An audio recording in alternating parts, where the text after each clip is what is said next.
Okay, so I'm going to talk about my Honeybadger rifle, how I have it set up, and why. So we'll start off with Honeybadger rifle. This is it. It's made by a company called Q. In this case, this is the pistol version. I have a tax stamp pending on this gun. And we're going to start Grantham style tip to butt. So I'll start up here. This is a Q Thunder Chicken. It is remarkably quiet. I like this can so much that I bought a full Nelson that's going to replace this so that this gun can live on it and this suppressor will never come off. Coming back from there, I've got these Ergo grips, M-lock rubber hand guards.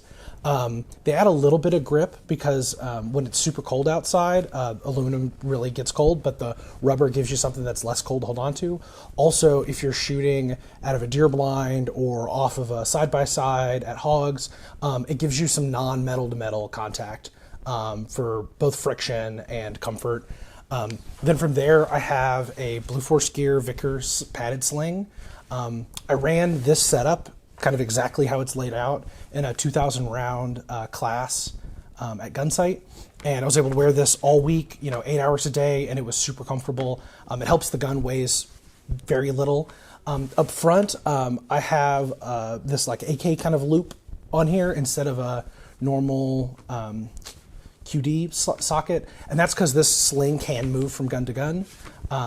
It does kind of booger up the rail, but I find the versatility is really nice. A little bit further back, Aimpoint T2 on a ScalarWorks mount. The ScalarWorks mount is absolutely awesome. It holds zero really well. Aimpoint's bomb-proof. It's also stupid-proof. I can give this gun to my buddies, and they tend to run it fairly easily. I've got it zeroed for supers, and then holdover for subs.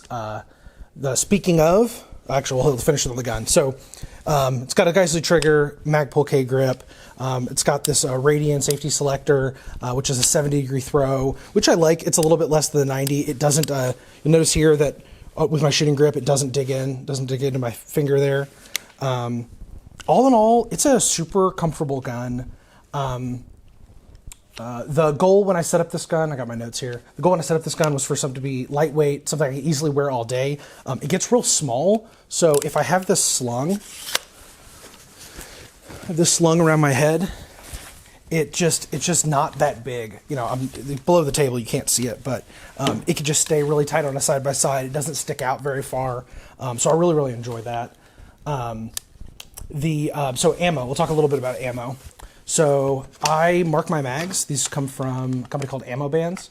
I use their green 300 blackouts to denote my supers. My supers I've got a bunch of cases of this Hornady 125 grain. Over here I use the Lancers for Lancers and like standard aluminum mags. Those are the two I tend to use a lot. I always mark them 300. That way I kind of have a visual indication that I shouldn't put 5.56 in these mags. And then I have the ammo bands that label the subsonics. And for the subsonics, I run this 200 grain mag tech. I will say that all in all, this setup is really nice. It is, one of my most favorite guns. I ordered it, fairly shortly after Q announced they would be making a pistol brace version. And I would say the only downsides to this gun are, right now, the way it's set up, it doesn't have great nighttime ability to do stuff. So I tend to use it as a daytime gun when we're out at the ranch.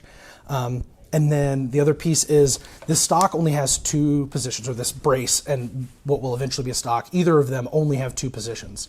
So it's either all the way out or all the way in. All the way in is a little tight, and all the way out can be a little long depending on your clothing and everything else. But man, that is the tiniest little nitpick I could ever nitpick. And all in all, I love the gun. I highly recommend it. This magwell is great for reloads, and can't speak highly enough of it. That's all.